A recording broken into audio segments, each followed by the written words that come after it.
عزیزانو نظامونه چلول حکومت کول د پوهه خلکو کار دی چې دوی ماهرین وي دغه کار په ټولې نړۍ کې چې دی نظامونه حکومتونه ریاستونه چې دی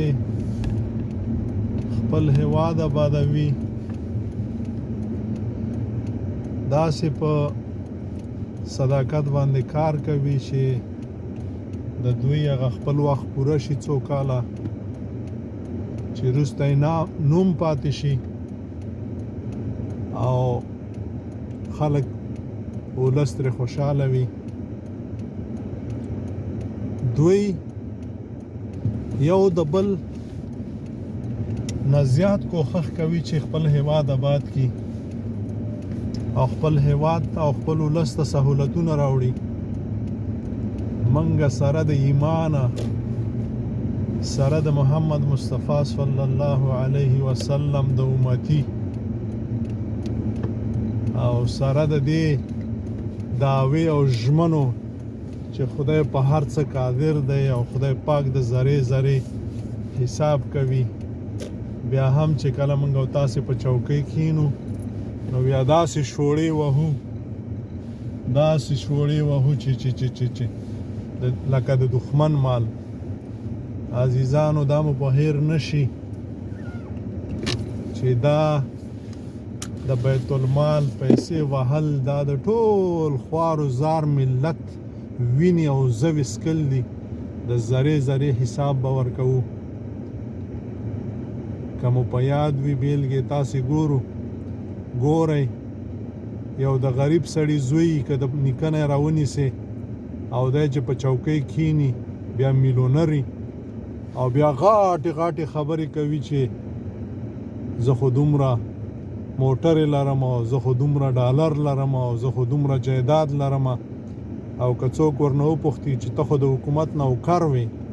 ته خو د دې ولس نوکر وې دا ډالر د کومه ځای راغلی خو دا شعور به په چا کې راځي دا توان به په چا کې راځي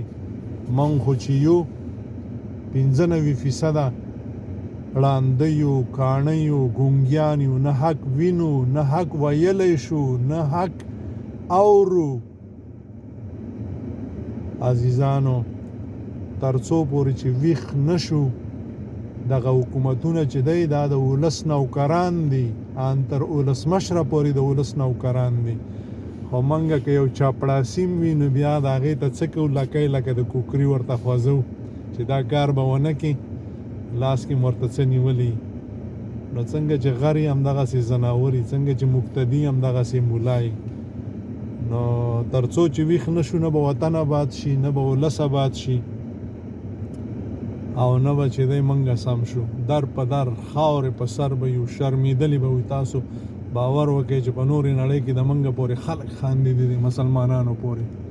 چې دا غله دي غله او غله نور څه شته وایي خو ما خو درته خلاصه کړه یو څوک چې په چوکۍ کښیني د هغې نه مخکې وګوره بیا وروسته یې وګوره او هر څوک چې چوکۍ دپاره ځان انتخاب کوي او دا تبلیغات کوي پوه شه چې غل دی یو څوک دومره باتور نه وي چې هغه د ولس د خدمت دپاره ځان وټاکي ډېر سخت کار دی د ذرې به خدای پاک د موږ او تاسې نه پوښتنه کوي او که په موږ کې بیا دینداري هم راشي هغه په ځای د دې چې نظام وچلوي خلکو باندې شریعت نافظوي وسړیه که شریعت د مقصد خو تبلیغ به دا کړی وای مدرسې به دا جوړې کړې وای په کوڅه به ګرځېدلی وای په خلکو کې به د شریعت راوستی وای خلکو په خپله شریعت راوسته ته یې نافظولی چې نافظ کړی وای بیا نو 100% تا به ورباندې شریعت نافظ کړی وای په هیر مو نشي چې شریعت په زور نه راوستل کېږي په زور به ځان خراب کوي هیواد به خراب کوي ولس به خراب کوي ولس به داسې درنه تښتي لکه چې ګوره یا نظامونه چلول حکومتونه چلول د پوهانو چې هغه وړ وي د هغې چوکۍ چې هغې زده کړې حاصلې کړې وي ګورئ د یو دیندار د یو تقوادار سړی چې هغه وډ نه وي د هغې چوکۍ په هغې باندې کېنوئ نو تاوان یې ټول ولس اوچته وي. دی خو به خپل نفلونه کوي، خپل 5 وخته جمع خو به کوي، خپل نوافل خو به کوي، ذکر تلاوت خو به کوي، خدای خبر نه دی چې وطن څنګه آبادیږي. دا خو د دې نه خبر دی چې عبادت د الله عبادت څنګه کیږي، د مخلوق خدمت نه خدا خبر نه دی چې دا څنګه کیږي. او که یو سړی د چوکۍ وړ وي او پوهی وي، هغې زده کړې حاصلې کړې وي، هغه ماهر وي، هغه د هغې شي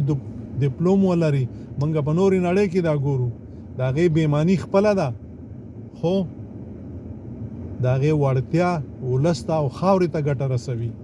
او د هغه دینداري خپله ده. خو دا ناپوهي چې کومه ده، دا چې وړ نه دی، دا یې څه کوي؟ دغه دینداري ځان ته ده، خو خپله دینداري هم خرابوي، ځکه چې د ولس خدمت نه کوي، کولی نه شي. غریب پوهېږي نه، دینداره خو دی خو پوه نه دی، نو هغه څه کوي چې ولس خرابوي، خاوره خرابوي. الله مو ښاد و آباد لره. د ولس سره لوبې مه کوئ، د خاورې سره لوبې مه کوئ. په ذرې ذرې به خدای پاک پوښتنه کوي. الله مو ښاد و آباد لره. السلام علیکم ورحمت الله.